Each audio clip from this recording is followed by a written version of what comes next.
Dando continuidade aqui, né, à teoria do campo cristalino, né, nós estamos observando, pessoal, o que acontece, né, quando um centro metálico, ele sente a aproximação de 6 ligantes.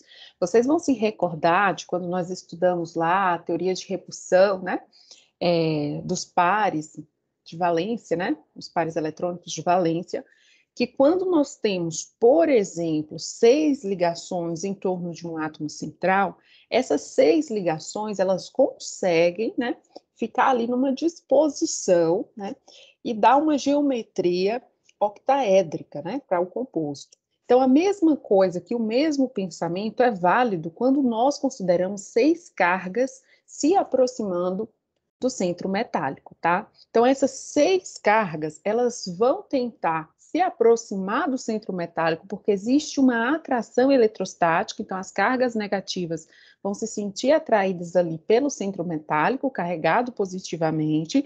Entretanto, essas cargas vão sofrer uma repulsão entre elas. Então, elas vão tentar se organizar espacialmente de modo que a repulsão, né, entre elas, entre essas cargas negativas, seja minimizada. E como é que ela consegue isso? Nós vimos já no estudo da geometria molecular que isso é possível, né, a partir aqui, então, de uma disposição octaédrica, tá? Por isso que nós estamos estudando aqui a presença de campo octaédrico, ou seja, quando essas cargas aqui, elas se aproximam, né? Então, elas formam aqui um campo octaédrico, tá? Porque a disposição delas é essa, né? Pensando aí na organização espacial dessas cargas. Vocês vão observar também, e isso vocês precisam ter muito claro, que a teoria do campo cristalino, ela vai considerar, né, que os ligantes, eles são cargas pontuais negativas, tá? Então, observem a representação, né, aqui na figura, né? Observem que o que está sendo mostrado aqui não são átomos, não são moléculas, né? É só uma representação de uma carga, tá? Por quê? Porque na TCC, os ligantes são cargas pontuais negativas. Vocês vão observar ainda, né, que está sendo mostrado aqui 2 orbitais do tipo D. Nós temos 5 orbitais do tipo D. Aqui estão sendo mostrados 2 orbitais, o dz ao quadrado e o dx ao quadrado menos y ao quadrado. Por que estão sendo mostrados esses orbitais aqui? Quando a gente vai, né, considerar ali, então, essa aproximação dessas cargas, como elas vão ficar ali, né, no que seria o vértice, né, os vértices de um octaedro, vocês vão perceber que essas cargas, elas vão estar, então, diretamente em cima dos eixos X, Y e Z. Porém, o que nós temos lá no centro metálico em cima dos eixos X, Y e Z? Nós temos 2 orbitais. O orbital dz ao quadrado, né, que está ali em cima, né, diretamente em cima do eixo Z, e nós temos o orbital dx ao quadrado menos y ao quadrado, que está em cima dos eixos x e y, tá? Então, observe que com a aproximação dessas cargas, esses orbitais que estão diretamente voltados ali, né, que estão diretamente em cima desses eixos, eles vão sofrer, né, um maior efeito devido a esse campo, devido à presença desses ligantes, tá? Então, com isso, pessoal, devido a esse efeito, né, devido a essa proximidade que esses ligantes têm desses 2 orbitais, nós vamos observar o desdobramento dos orbitais D, fazendo, né, com que os orbitais dz ao quadrado e o orbital dx ao quadrado menos y ao quadrado, eles sofrem uma elevação da sua energia, né, se comparado aqui, né, a gente pode comparar aqui com um campo esférico, né, que nós vimos ali como se todas as cargas estivessem atuando de forma igual em todos os orbitais, tá? Então, aqui nós temos os orbitais antes da aproximação do campo octaédrico, nós temos aqui os 5 orbitais degenerados, tá? Ou seja, eles possuem a mesma energia. À medida em que forma-se o complexo, né? Então, nós temos aqui a aproximação dessas cargas, né, que seriam aqui os ligantes, nós vamos observar que os orbitais dz ao quadrado e dx ao quadrado menos y ao quadrado vão ser mais afetados porque estão mais próximos ali, né, dessas cargas, tá?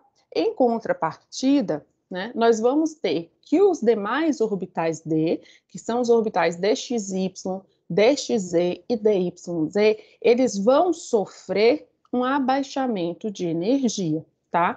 Ou seja, nós temos aqui o que é chamado de desdobramento dos orbitais D. Por quê? Formam-se dois grupos, né, com mesma energia, ou seja, dois grupos, melhor dizendo, em que os orbitais pertencentes a cada um dos grupos têm o mesmo valor de energia, tá? Então, aqui nós temos um grupo que é denominado de T2G, né, que vão ser formados por esses orbitais D aqui, e todos eles vão ter a mesma energia. Os orbitais, né, denominados aqui é G, né, que nós vimos aqui quais são, dz ao quadrado, dx ao quadrado menos y ao quadrado, eles vão possuir também mesma energia aqui, né, os dois. Agora, observem que a diferença de energia, né, entre o grupo de orbitais T2G e o grupo de orbitais EG é chamado, né, de 10dQ ou de desdobramento do campo octaédrico. Por que octaédrico? Porque aqui as cargas estão se aproximando, né, nessa geometria, tá? Então, é por isso que aqui a gente vai falar de um desdobramento ou da presença de um campo octaédrico. Então, aqui só fazendo, né, um lembrete aqui do fundamento, da essência da TCC, tá? Então, com a aproximação dos ligantes, que são cargas pontuais negativas, os orbitais D vão sofrer uma influência, né, diferente ali, devido às suas posições espaciais, fazendo com que aqueles orbitais que estão mais próximos dos ligantes, eles sofram um aumento de energia. Aqueles, né, que não estão diretamente voltados ali, ou que estão, né, de alguma forma mais distante, vão sofrer um abaixamento de energia. E a diferença de energia entre esses dois grupos de orbitais é o desdobramento do campo, tá? Então, né, novamente, aqui a gente tem que ter em mente que a TCC trata, tá, que a ligação existente, né, em um complexo, ela é de natureza eletrostática, então são as forças colômbicas entre cargas opostas, tá, sendo os ligantes as cargas negativas. Entretanto, né, quando a gente vai comparar lá os orbitais D degenerados, né, e esse campo, né, octaédrico aqui, nós vamos perceber que em relação, né, pensando aqui em termos energéticos, em relação aos orbitais D degenerados, os orbitais EG, eles vão sofrer um aumento de energia, né, de 60%, enquanto que os orbitais T2G vão sofrer uma diminuição ali, né, de 40% em relação, tá, à diferença de energia entre esses dois grupos, tá? Entre o T2G e o grupo EG, tá?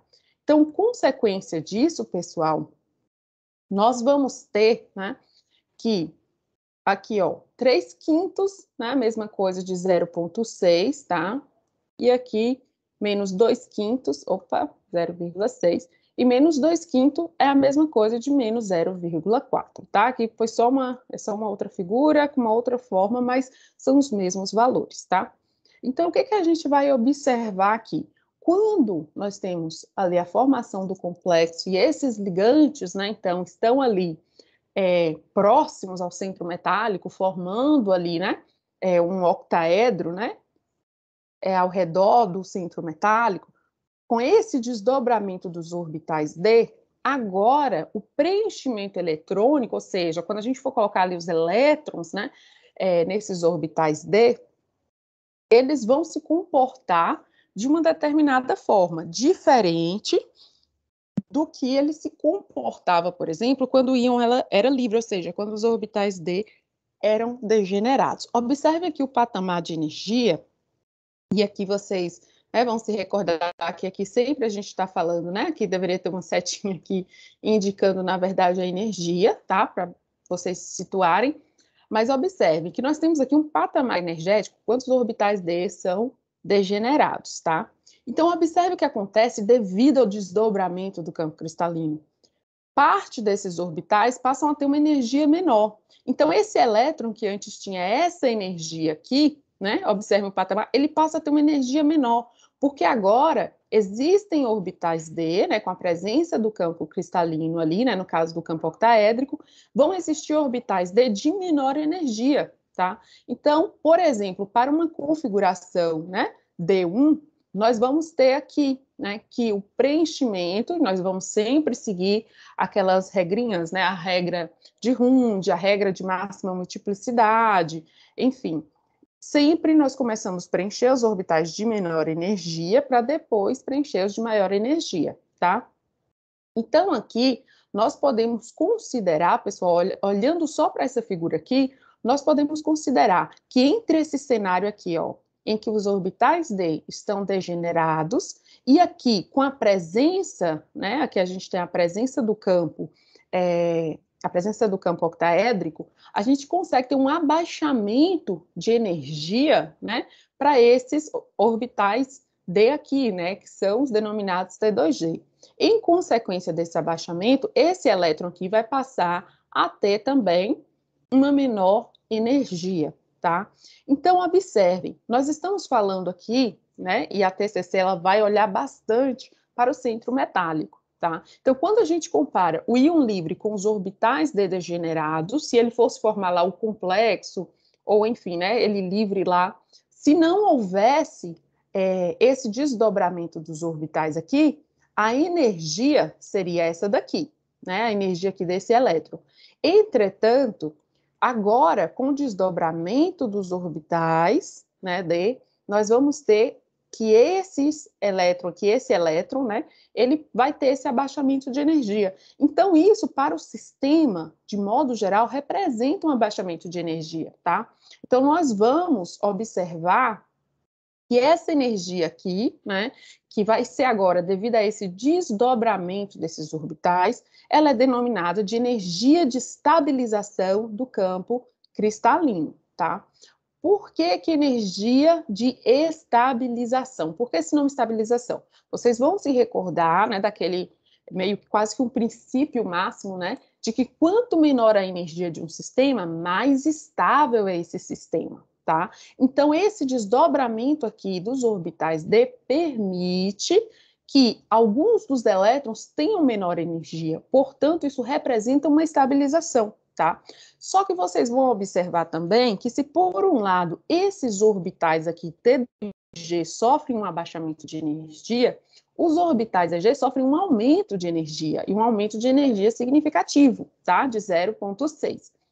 Então, a gente precisa contrabalancear, para entender, né, essa estabilização, a gente precisa contrabalancear a energia total do sistema, tá? Ou seja, essa energia de estabilização do campo cristalino, ela vai depender do preenchimento eletrônico, tá? Ou seja, quantos elétrons estão ocupando os orbitais T2G de menor energia e quantos estão ocupando os orbitais EG de maior energia, tá? Então, essa energia de estabilização, ela significa um fator a mais, tá? Para estabilizar o composto. E por que esse fator vai existir? Porque, segundo a TCC, vai existir esse desdobramento dos orbitais D devido à presença dos ligantes, tá? Pois bem, então aqui, por exemplo, para esse sistema, né, nós vamos observar que a energia de estabilização do campo cristalino, né, ela é igual, né, a 0,6 vezes N. O que é N aqui? N é o número de elétrons que estão ocupando os orbitais EG de maior energia. Aqui é 0,6, porque a gente está comparando a energia aqui, ó, do íon livre com a energia do agora, né, do centro metálico ali com a presença dos ligantes do campo octaédrico, tá? Então, observem que aqui a diferença de energia entre o íon livre, né, e aqui os orbitais EG é de 0,6, tá?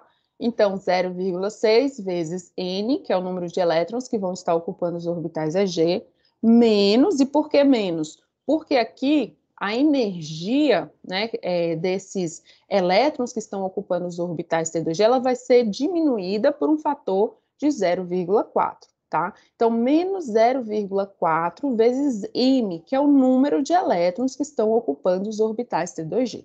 Então, a partir disso, né, nós podemos calcular aqui a energia de estabilização para esse sistema D1, tá? Aqui nós estamos falando de um sistema D1.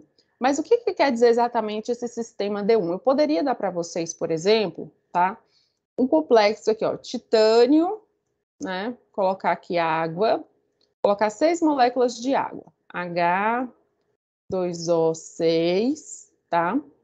Então, aqui, observem, é um complexo que vai ter, né, um campo octaédrico, nós temos 6 ligantes, né? E aqui vamos dizer que eu coloque 3 mais, tá? Então, o titânio aqui, a gente sabe que ele vai ser um sistema D1, né? Por quê? O estado de oxidação aqui, a água, é um ligante neutro, então o estado de oxidação aqui do titânio é 3+, e em consequência disso, a configuração de valência D dele vai ser D1, tá?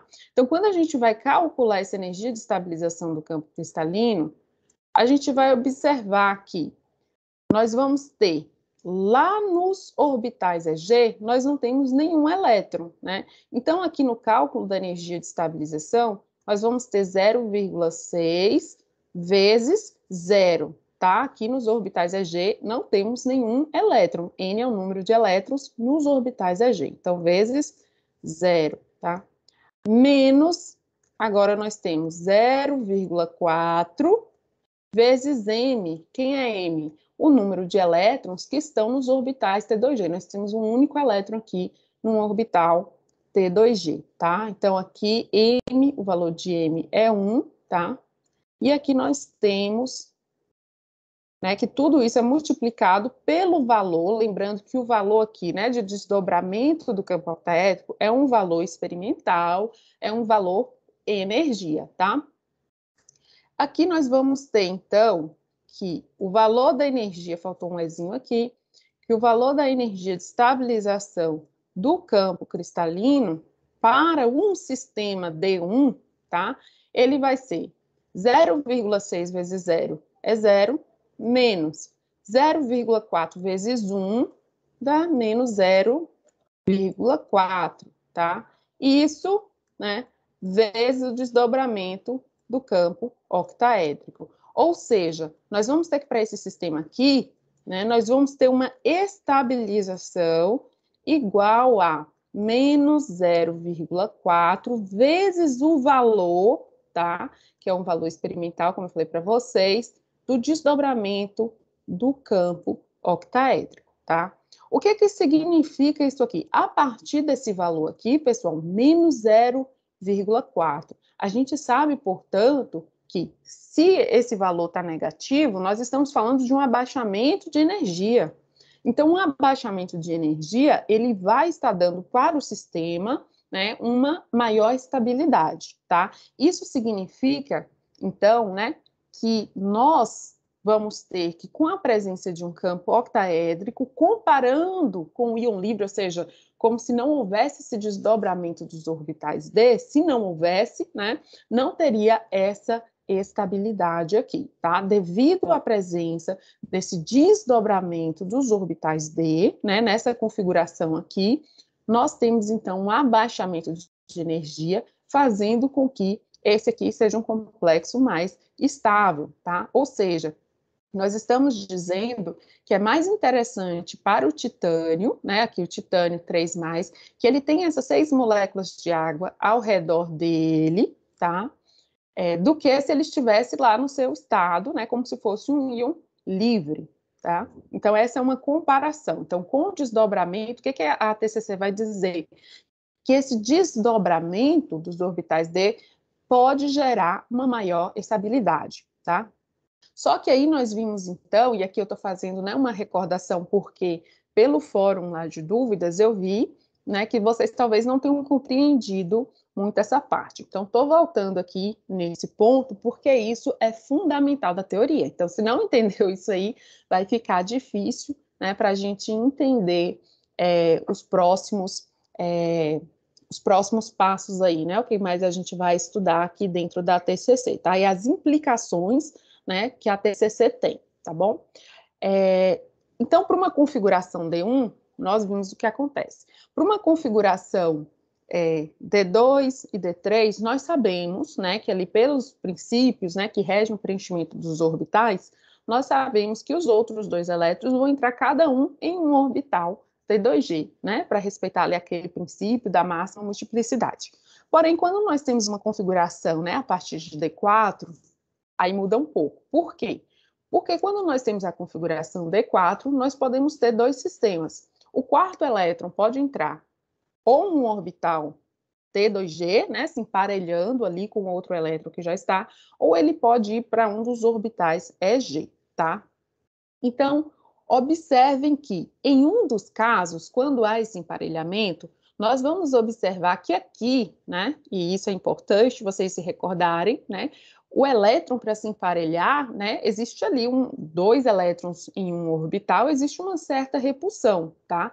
Então, é necessário uma certa energia aqui para fazer com que esse elétron vá ficar aqui emparelhado, tá? E é justamente o que é denominado, né, essa energia necessária para emparelhar, né, ali o elétron é denominada de energia de emparelhamento, tá?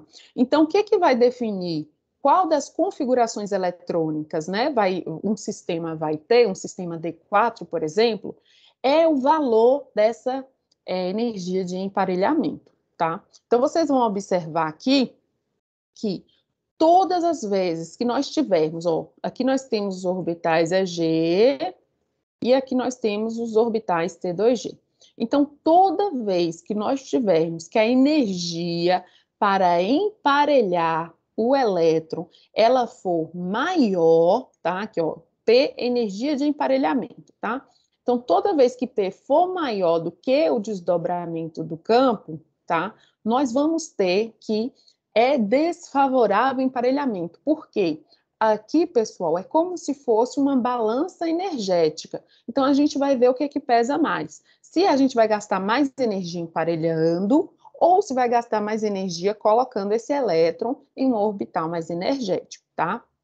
Então, a diferença entre esses dois grupos de orbitais aqui, né, é o desdobramento do campo, tá? Aqui o ΔO, tá? Então, observem que se esse ΔO, né, ele for menor do que a energia de emparelhamento, isso significa que esse elétron aqui, ele precisa ter só a energia, né, do ΔO. Ou seja, ele precisa ter o valor ΔO de energia para conseguir vir aqui para um orbital EG, tá? Isso porque a energia de emparelhamento, né, ela é maior do que esse valor energético aqui. Por outro lado, quando nós temos, né, uma situação na qual a energia de emparelhamento ela é menor do que o desdobramento do campo, ou seja, é menos energia gasta em emparelhar do que colocar o elétron lá num orbital EG. Então, nesse tipo de situação, nós vamos ter, né, que o elétron ele vai se emparelhar, tá? Então, nós vamos ter uma configuração na qual vão existir 4 elétrons nos orbitais T2G, tá? Diferente aqui do que nós vimos antes, quando a energia de emparelhamento é maior que o desdobramento do campo, nós vamos ter uma configuração com 3 elétrons, né, nos orbitais T2G e um elétron no orbital EG, tá? Então, a consideração aqui para saber, né, se vai ser spin baixo ou spin alto, tá? E por que spin baixo, spin alto, né? Vocês vão se lembrar lá que quanto mais elétrons desemparelhados, né, no sistema, o spin é alto, tá? Então, aqui nós temos que esse sistema aqui é de spin baixo e esse aqui é um sistema, né, de spin alto. Esse sistema aqui é um sistema de spin alto, ok? Pois bem. E aí a gente precisa fazer também algumas considerações sobre essa energia de emparelhamento, tá? Então, como eu falei para vocês, ela é a energia, né, necessária para promover o emparelhamento de 2 elétrons em um mesmo orbital, já que os elétrons têm a mesma carga e, portanto, né, mesmas cargas sofrem ali uma repulsão confinados, né, em um espaço. E aí nós vamos ter, portanto, que essa energia de emparelhamento, ela vai depender, né, principalmente de 2 fatores. O primeiro é a repulsão que vai existir entre esses elétrons, e o segundo, pessoal, que a gente tem que considerar, né, é que também vai existir ali um fator, né, que a gente precisa inverter o spin do elétron, tá? Então, isso também é um gasto energético, tá? Que está dentro ali da energia de emparelhamento. O que é esse inverter o campo magnético, né? Ou inverter o elétron, inverter o spin do elétron. Vocês, né, já repararam que toda vez que a gente vai desenhar, né, um elétron, representar um elétron, a gente coloca ele como uma meia seta, tá? Aqui ficou bem bonitinho o desenho, mas enfim. A gente coloca o elétron como uma meia seta. Por quê? Uma meia seta para cima significa um spin mais um meio, tá? Quando nós temos um par de elétrons ali, né, no mesmo orbital, eles estão emparelhados. E aí nós vamos ter uma representação que é uma meia seta para baixo. Por que é uma meia seta para baixo? Porque o spin, né, agora aqui com a meia seta para baixo, ele representa menos um meio, tá? Isso nós vimos lá nos números quânticos, lá na inorgânica 1, tá? Enfim. Então, aqui, pessoal, quando nós falamos do emparelhamento, a gente também tem que mudar, né, esse campo magnético do spin, tá? Então, esses aqui são só dos fatores, só para vocês ficarem cientes e terem uma maior criticidade, né, para entenderem por que existe essa energia de emparelhamento. Então, essa energia, ou seja, tem um gasto energético para emparelhar o elétron, porque elétrons são cargas iguais, né, então vão se repelir, e porque também a gente tem que mudar, né, o spin do elétron para promover ali o emparelhamento, tá? Então, observem que nós podemos ter, tá? E dentro da TCC, nós vamos falar de complexo de spin alto e de complexo de spin baixo, tá? Ou ainda, né, nós vamos falar de complexo aqui, quando a gente falar de complexo de spin alto, tá? Nós vamos falar que esse aqui é um complexo de campo fraco, tá? Vou colocar aqui, ó, campo fraco. Por que é chamado de campo fraco? Porque nesse caso aqui, o valor aqui, né, do desdobramento dos orbitais D, ele é menor do que a energia de emparelhamento, tá? Então aqui a gente vai falar de campo fraco, ou seja, o valor energético do campo, esse ΔO aqui, ele é menor do que a energia de emparelhamento, por isso campo fraco, tá? Entretanto, quando nós tivermos uma situação, né, de complexo de spin baixo, por que nós vamos ter, e quando nós vamos ter um complexo de spin baixo, né? Quando o valor aqui, ó, do desdobramento desses orbitais, o ΔO, ele for maior do que a energia de emparelhamento. Então, se ele é muito grande, né, se esse valor aqui, né, do ΔO é muito grande, nós vamos dizer que o campo é forte, tá? Então, aqui nós temos também uma situação de campo forte, tá? Então, na TCC, sempre que a gente falar de complexos de spin alto, nós estamos falando da presença de um campo fraco. Quando nós falarmos de complexo de spin baixo, nós estamos falando de uma situação de presença de campo forte, tá? Até o momento aqui, pessoal, a TCC, ela só olha para o centro metálico, tá? Então, por mais que a gente fale de campo aqui, falando dos ligantes, né? Aqui a TCC, ela considera que essa influência de campo fraco e de campo forte seja uma consequência da característica do metal, tá? E o que isso, né, de ser campo forte, campo fraco, de emparelhar ou não, vai significar, tá? Então, observem, nós calculamos, e aqui nós temos para diferentes metais da primeira série de transição, né? Vocês vão observar aqui que nós temos, né, a espécie, nós temos aqui a configuração, tá? E aqui tem a configuração indicando, tá, quantos elétrons nós temos nos orbitais T2G, que são de menor energia, e quantos elétrons vão estar nos orbitais Ag de maior energia, tá? De acordo ali, cada uma das configurações. Então, vocês vão observar que, na verdade, pessoal, a identidade, né, para esse critério aqui, a identidade do metal, ela não é tão relevante, tá?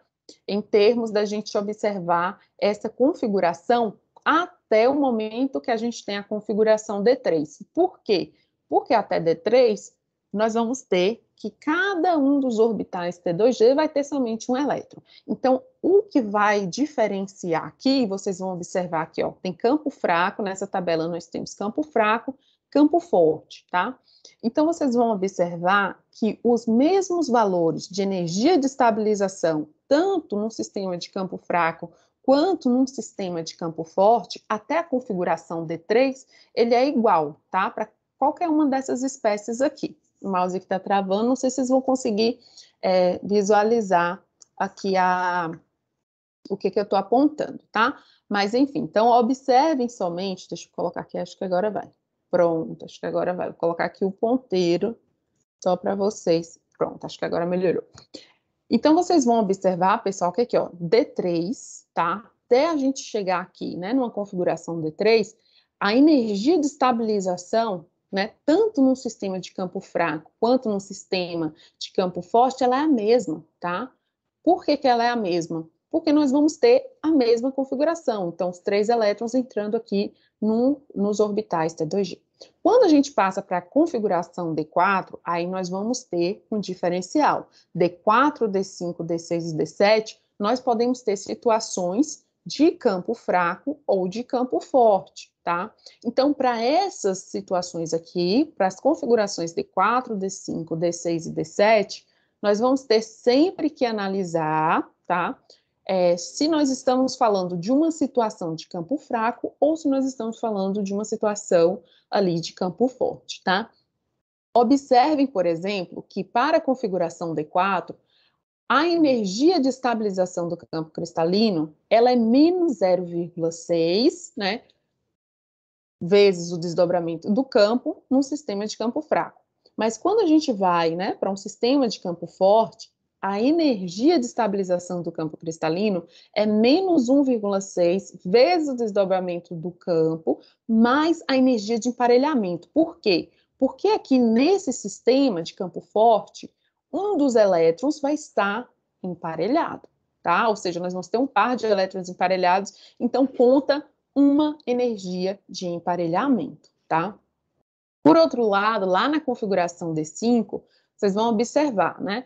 Para uma situação de campo fraco, a configuração, né, é que nós teremos 3 elétrons nos orbitais C2G e 2 elétrons nos orbitais EG. Por quê? Porque aqui o campo é fraco. Se o campo é fraco, significa, portanto, né, que esse valor de energia para colocar esses elétrons lá em cima é menor do que para emparelhar, tá? Já numa situação de campo forte, né, nós teríamos, portanto, né, os 5 elétrons nos orbitais T2G. O que que significa 5 elétrons nos orbitais T2G? Vou fazer aqui o desenho só para facilitar.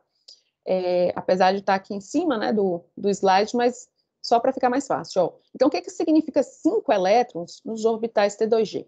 Nós vamos ter lá os 3 orbitais T2G e lá em cima os 2 orbitais EG, tá? 5 elétrons aqui, né? Como é que a gente preenche? 1, 2, 3, e depois a gente volta 4, 5, tá? Então, observem que aqui nós temos 2 orbitais que têm elétrons emparelhados. Então, nós vamos ter aqui, né, o total, né, de 2P, ou seja, o valor de 2 vezes a energia de emparelhamento, tá? E o que que isso aqui afeta, pessoal?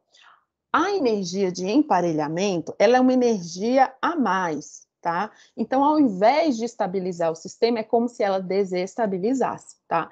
Entretanto, e de modo geral, a gente sempre vai observar que, mesmo com o fator do emparelhamento, tá?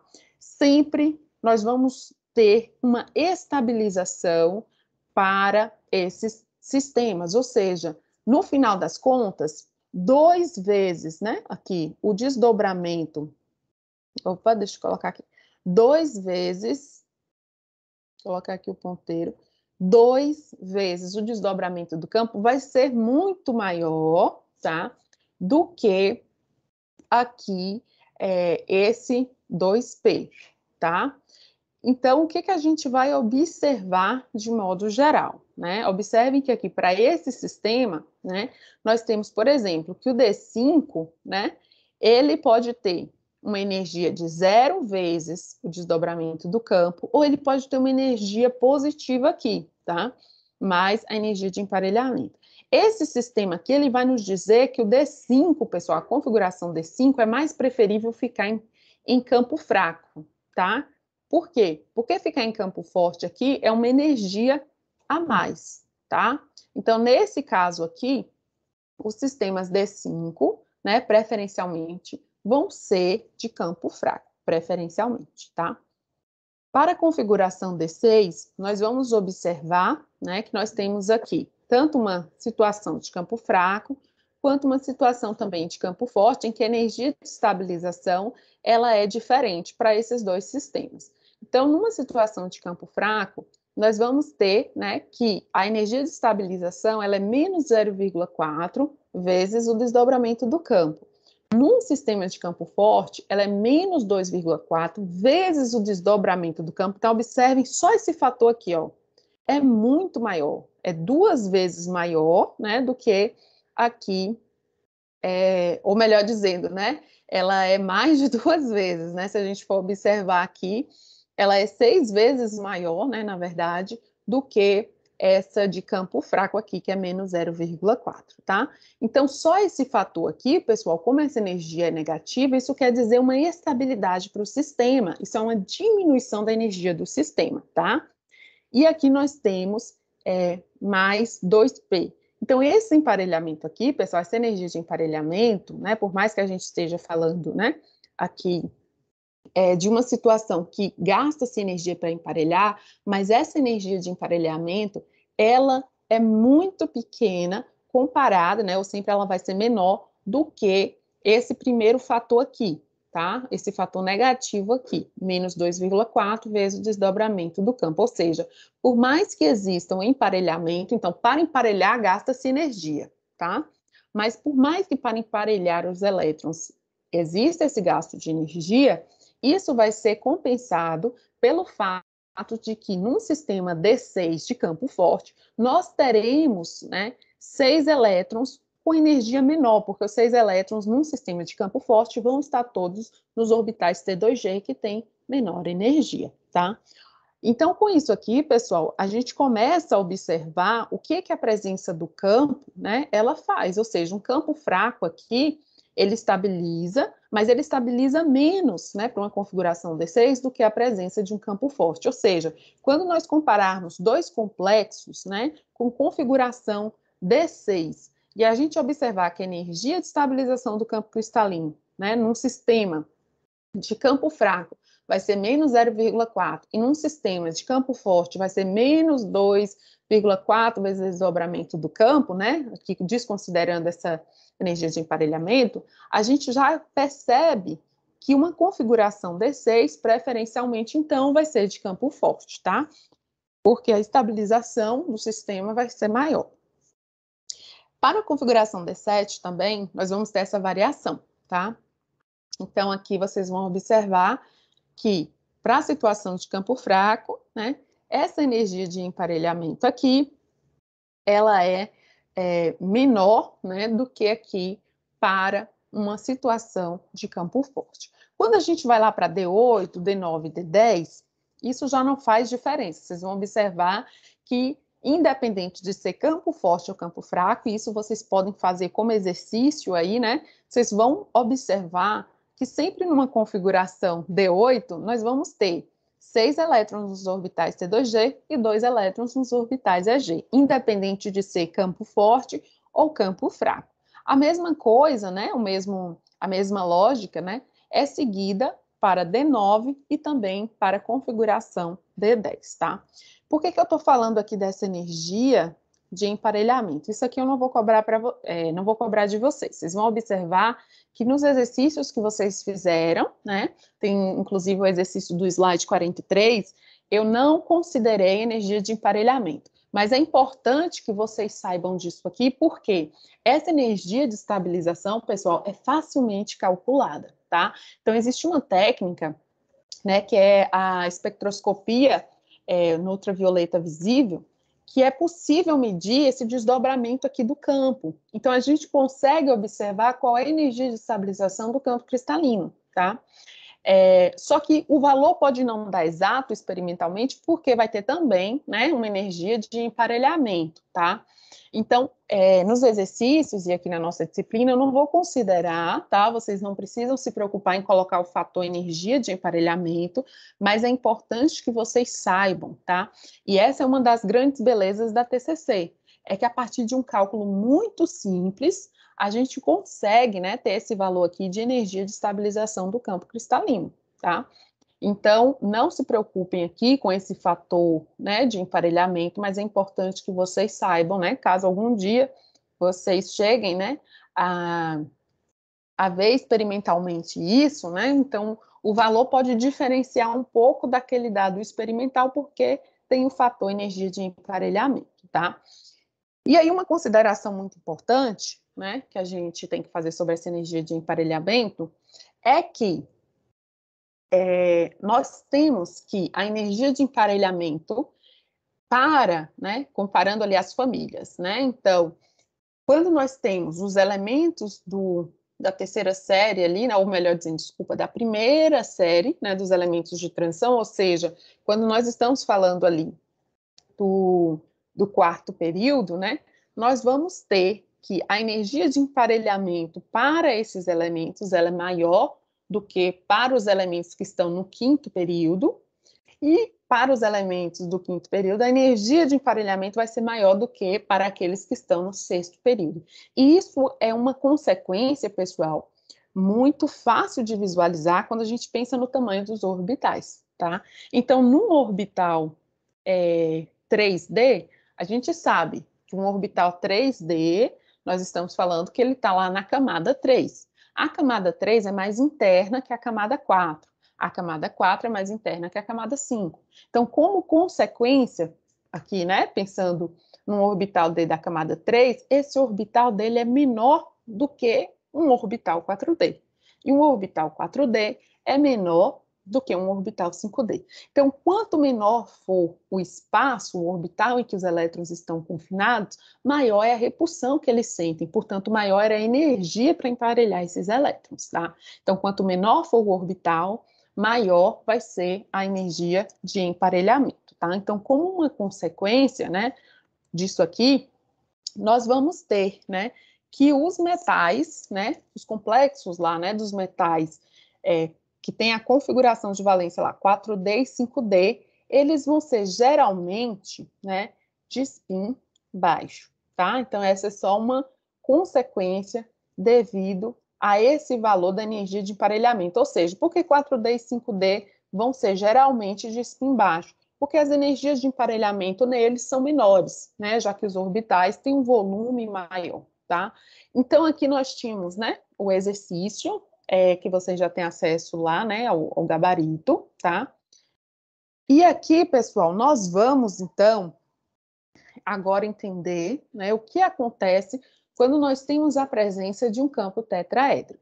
Vocês vão observar que a gente está falando campo octaédrico, campo tetraédrico, nós temos diferentes campos, e esses campos são sempre considerando a geometria do complexo, tá? Entretanto, nós só vamos estudar aqui, né, a presença de campo octaédrico e tetraédrico. Por quê? O sistema tetraédrico, ou desculpa, o sistema octaédrico é o mais estável. E em segundo lugar em estabilidade, né, vem um campo tetraédrico. Então, na natureza, de modo geral, nós vamos ter que os complexos, né, a sua grande maioria tem geometria octaédrica, seguido ali, né, da geometria tetraédrica, tá? Então, por serem os mais comuns, são esses que nós vamos estudar aqui, tá? E o que a gente precisa saber aqui quando a gente fala da presença, né, de um campo tetraédrico? É que os orbitais D, né, devido à sua localização espacial, né, e aqui pensando nessas cargas negativas, né, que vão se aproximar aqui do centro metálico, né, que seriam ali os ligantes, né, então observem aqui que num tetraedro, né, esses pontinhos vermelhos aqui nos vértices seriam as cargas, ou seja, seriam os ligantes, né? Segundo a TCC, os ligantes são cargas pontuais negativas, tá? Então, estão aqui nos vértices de um tetraedro, tá? E aqui no centro a gente tem o metal. Então, quando a gente pensa nessa configuração espacial, e eu sei que às vezes isso é difícil, né, de visualizar, Mas o que a gente vai perceber na prática, tá? É que os orbitais, né, dxy, dxz e dyz, eles vão estar mais próximos dos ligantes do que os orbitais dz ao quadrado e dx ao quadrado menos y ao quadrado. Por quê? Esses dois orbitais aqui, dz ao quadrado e dx ao quadrado menos y ao quadrado, eles estão diretamente em cima dos eixos x, y e z. E nesse tipo de disposição espacial aqui, no campo tetraédrico, os ligantes estão mais distantes dos eixos, tá? Então, por eles estarem mais distantes dos eixos, eles vão estar mais próximos desses orbitais D aqui, que compõem, então, aquele sisteminha que nós chamamos, né, de T2G, tá? Então, aqui tem uma outra representação, talvez fique mais fácil visualizar, né, o que acontece, né, ou qual ali a proximidade dos ligantes, né, que aqui estão sendo mostrados, né, como essas esferas, né, meio cinzas aqui, e ali os orbitais em verdes, tá? Então, de modo geral, nós temos, e eu sei que isso não é uma coisa trivial de se observar somente aqui, tá? Pela imagem. Isso aqui é um dado que vocês vão ter que assumir, aceitar, né, para conseguirem compreender o que acontece aqui no campo tetraédrico, tá? Então, no campo tetraédrico, nós vamos ter que os ligantes estão mais próximos dos orbitais, né, que compõem o grupo T2G, tá? Então, como consequência disso, pessoal, agora nós vamos ter uma inversão, né, daquilo que nós vimos para um campo octaédrico. Por quê? Porque agora os orbitais do tipo EG, eles vão ter uma energia, vou colocar aqui a caneta aqui para colocar, ó. Aqui nós temos os orbitais, né, EG, e aqui nós temos os orbitais T2G, tá? Então, o que vocês vão observar aqui é que com a presença de um campo tetraédrico, como os ligantes estão mais próximos dos orbitais T2G, eles vão aumentar a energia, né, desses orbitais T2G. E, como consequência, nós vamos ter uma diminuição da energia dos orbitais EG, tá? Então, fiquem atentos, porque no campo tetraédrico e no campo octaédrico, a ordem dos orbitais, a ordem energética ali dos orbitais é diferente, tá? Então, aqui, pessoal, como consequência disso, observem que os orbitais EG, tá, num sistema, aqui, ó, que seria o baricentro, né? Então, aqui num sistema tetraédrico, os orbitais EG vão sofrer uma diminuição de 60%, tá? Então, a fórmula aqui também se inverte. Por quê? O que vai inverter na fórmula, né, de um campo octaédrico para um tetraédrico? É só o sinal, tá? Então, se lá no octaédrico é mais 0,6, no tetraédrico é menos 0,6, tá? Ou seja, os orbitais EG vão diminuir a energia em 0,6 e os orbitais T2G vão aumentar a sua energia em 0,4, tá? Vezes agora o desdobramento do campo tetraédrico, tá? No material de vocês está lá 10dQ, né? Então, eu falei para vocês, lá na nossa primeira aula de TCC, que 10dQ é a mesma coisa, né, de desdobramento do campo, esse delta, que é a variação, tá? E para um campo octaédrico, a gente coloca um Ozinho. Para um campo tetraédrico, um T, tá? De tetraédrico. Então, aqui, pessoal, nós podemos e nós vamos seguir exatamente a mesma lógica, as mesmas regras de preenchimento para um campo tetraédrico, tá?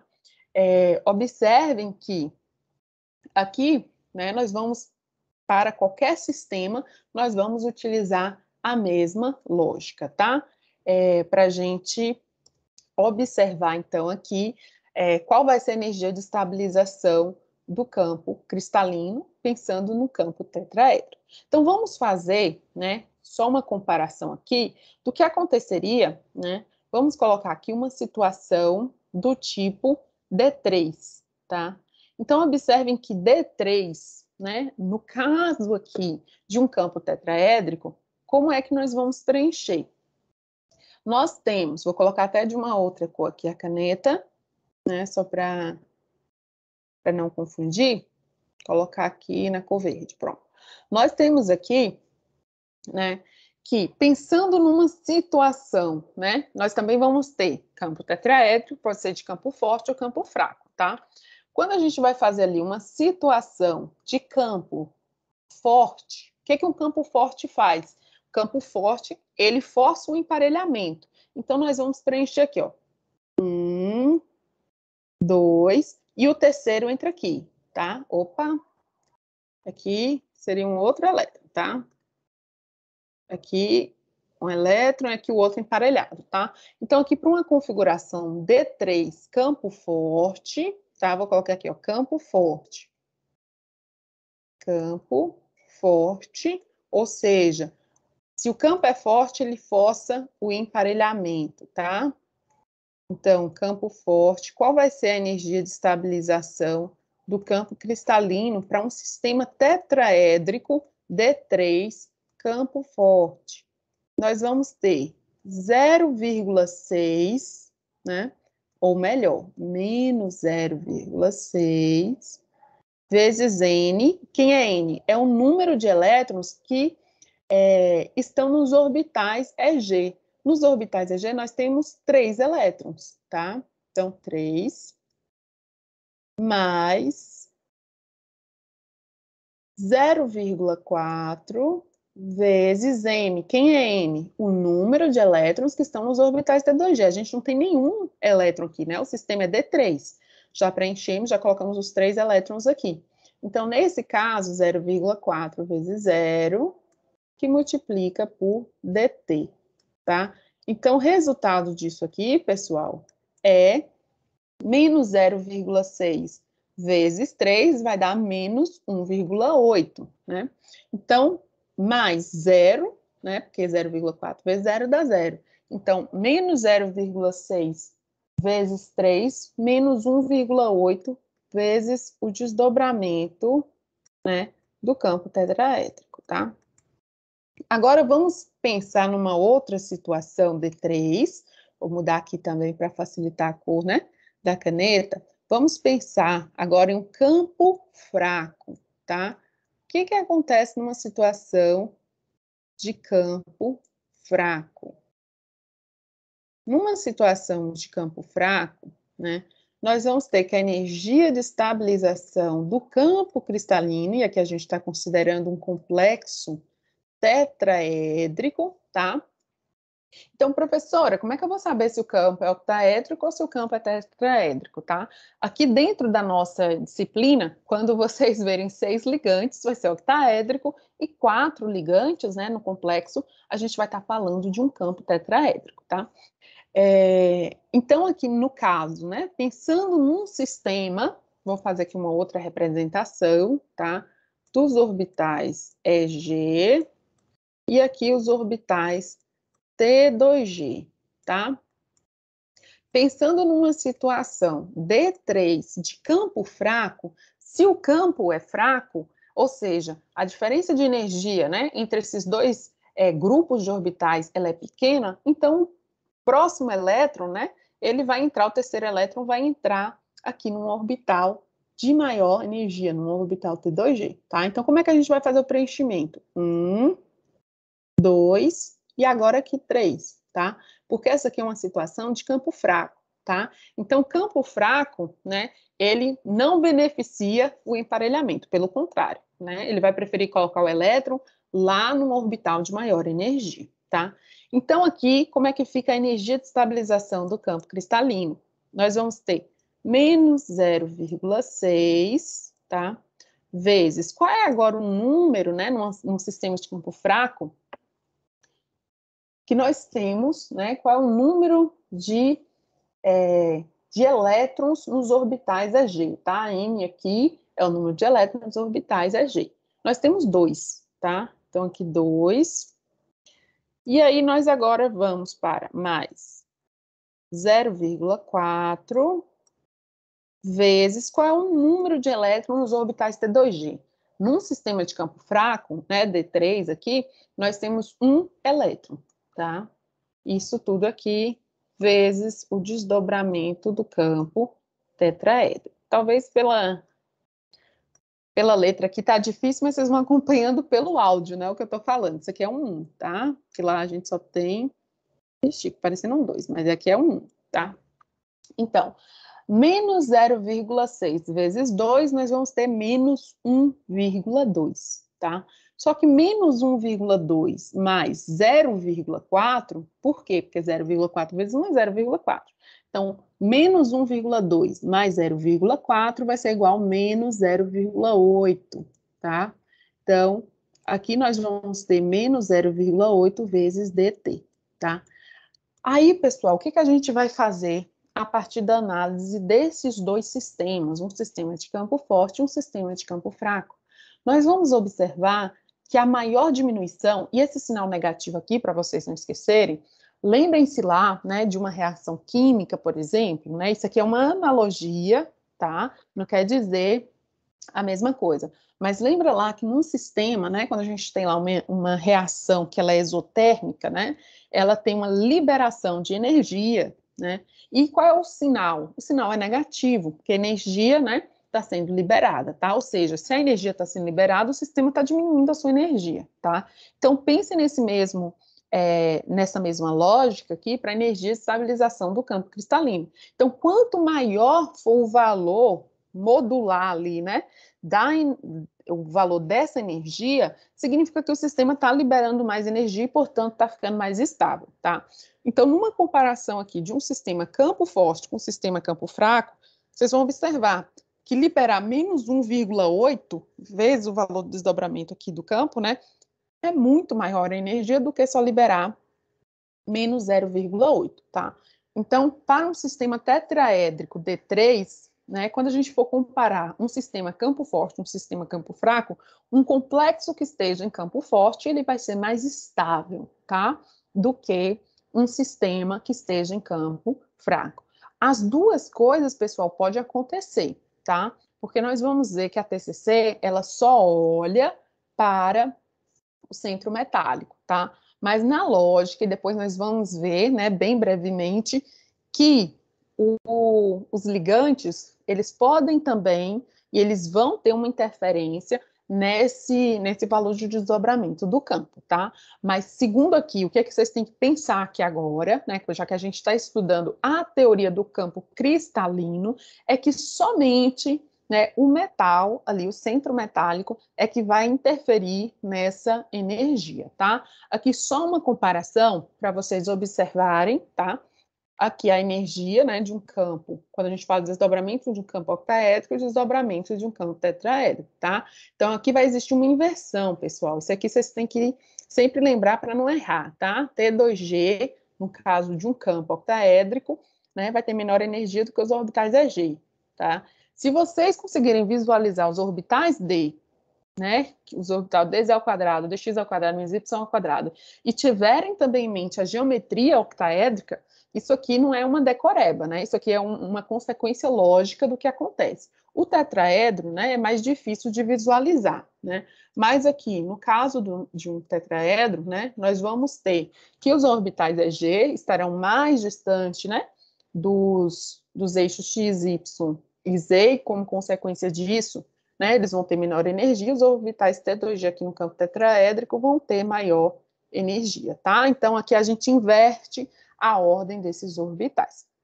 E aí, quais são os fatores que vão afetar o desdobramento do campo, tá?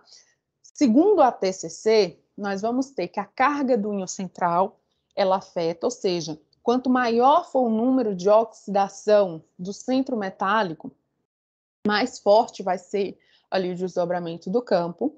O efeito da simetria do campo também, por quê? Apesar de que aqui está o Ozinho, né? Mas aqui a gente está falando do desdobramento, tanto o octaédrico quanto o tetraédrico, tá? E o que é esse efeito da simetria, né? A gente está falando aqui se o campo é octaédrico ou se o campo é tetraédrico, tá? O número quântico principal do orbital D de valência, ou seja, se a gente está falando de um orbital 3D, 4D ou 5D, e a natureza do ligante. E é essa parte aqui que eu falei para vocês, tá?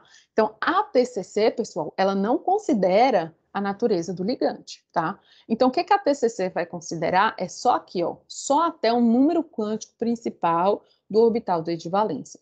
Quando a gente considera que a natureza do ligante, ou seja, que a identidade do ligante, ela conta também, né, para aquele valor de desdobramento, a gente já vai estar falando de uma outra teoria, né, que é basicamente a TCC, porém, que é um melhoramento da TCC, que é chamado, né, de teoria do campo ligante, tá? Por quê? TCC considera o ligante como uma carga pontual negativa, ou seja, para a TCC não importa quem é o ligante, se é uma molécula de monóxido de carbono, se é uma molécula de amônia, se é uma molécula de água, a TCC não se importa com a identidade do ligante. Ela vê todos os ligantes como se fosse uma carga pontual negativa, tá?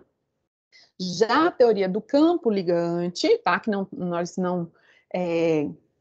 nós aqui, né, até não vimos, vamos começar a ver agora, ela sim vai considerar a natureza do ligante, tá?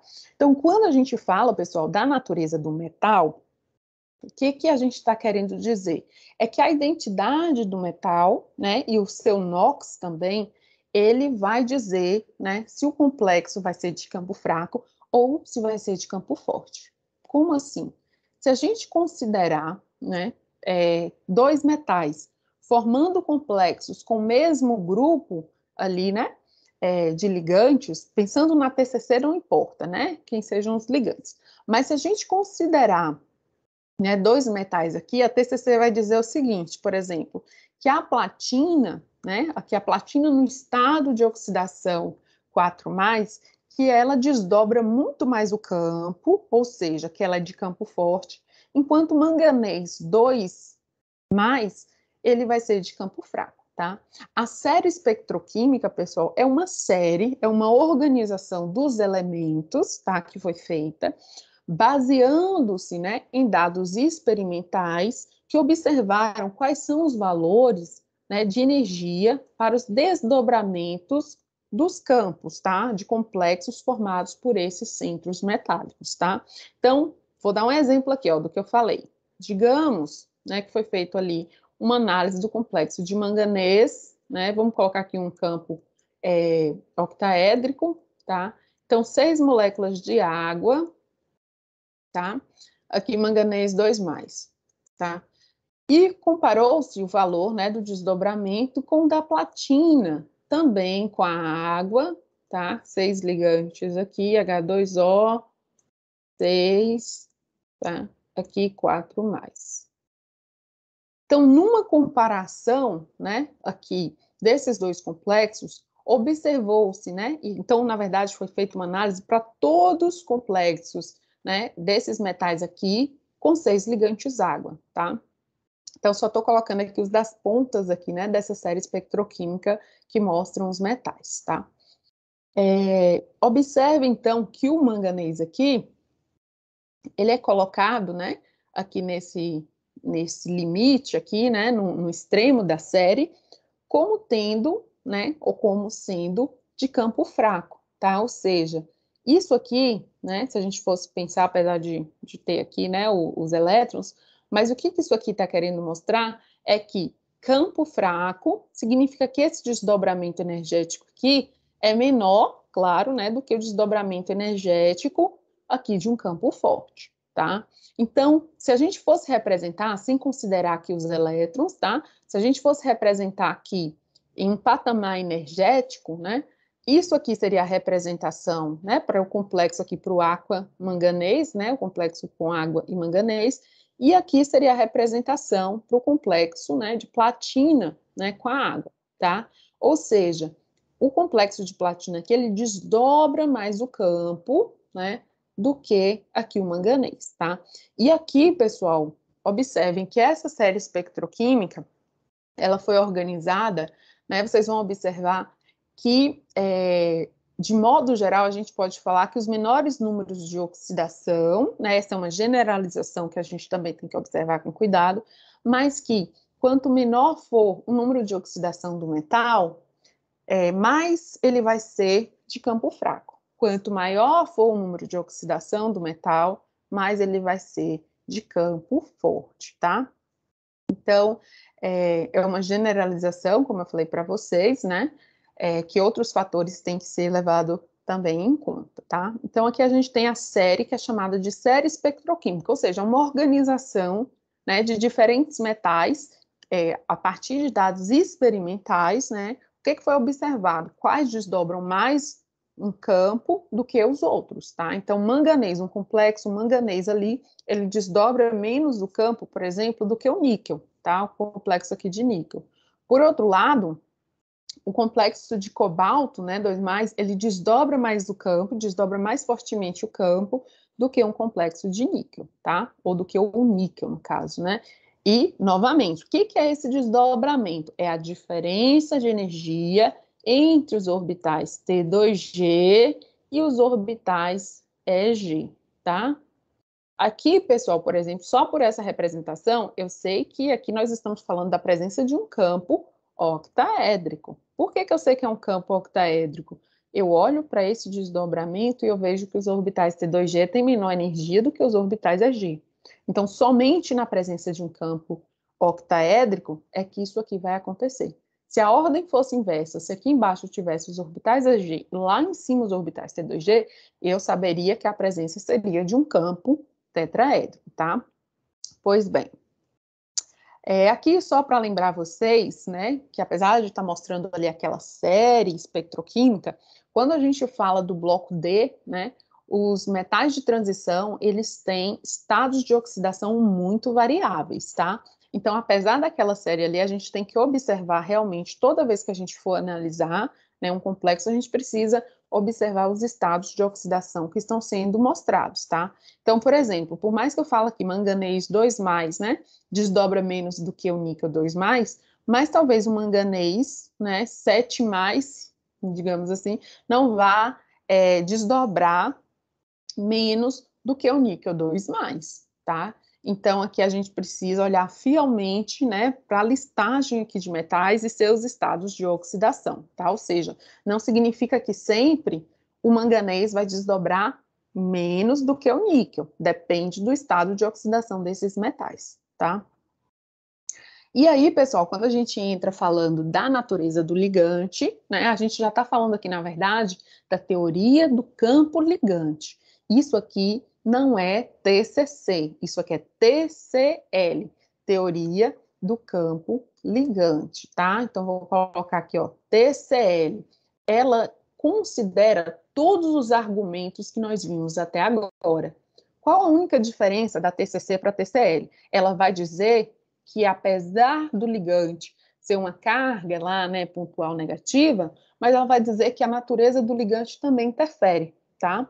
Então, nós vamos ter que a TCL é a mesma coisa da TCC, só que agora dizendo que a identidade do ligante, ela importa, tá? E nós temos que a TCL vai dizer para a gente que existe uma série também espectroquímica dos ligantes, dizendo que alguns ligantes desdobram mais o campo do que outros, tá? Então, aqui, quando a gente faz essa comparação, né, essa comparação é feita utilizando o mesmo centro metálico e só variando os ligantes. Aqui, por exemplo, na série espectroquímica, né, nós vamos observar que o monóxido de carbono, ele é um ligante de campo forte, ele desdobra muito o campo, né, em comparação, por exemplo, ao iodo, né, que nessa série aqui é o iodeto, né, aqui o íon I-, né, então aqui, esse iodeto aqui, o I-, ele vai desdobrar menos, né, então se a gente fosse comparar um complexo, né, formado, sei lá, vamos colocar aqui níquel 2+, né, com o iodeto, esse seria um complexo, né, de campo fraco. Se a gente fosse considerar o níquel 2+ com monóxido de carbono, seria de campo forte, tá? Porque o ligante aqui é um ligante de campo forte, tá? Então, esse sinalzinho aqui maior, né, que ele está indicando que o desdobramento de uma espécie é maior que o desdobramento da outra, tá? Então, assim, pessoal, essa TCL, essa parte aqui já não é TCC, tá? Quando a gente só coloca, só fala ali que a natureza do ligante importa, aí agora a gente está falando, né, de um leve melhoramento na TCC, né, que é chamado ali de teoria do campo ligante, tá? E aí, pessoal, só para trazer alguns dados aqui, né, então aqui a gente termina, né, essa parte da teoria em si, tá? E embora tanto a TCC quanto, né, aqui a TCL, como eu falei para vocês, ela só vai dizer para a gente que a natureza do ligante importa, A TCC ela não consegue explicar por que que alguns ligantes desdobram mais do que outros. Ela não consegue também explicar por que que alguns metais desdobram mais do que outros, né, o campo, tá? Então, a TCC, quando a gente chega lá na série espectroquímica, que é um dado experimental, que foi observado experimentalmente, ela não consegue explicar, tá? A gente vai ver que quem consegue explicar essa série espectroquímica é a teoria dos orbitais moleculares, tá? Então, a TCC e nem a TCL não consegue explicar, ela consegue nos mostrar, né, que alguns vão desdobrar o campo mais que outros, mas não consegue nos explicar o porquê que isso acontece.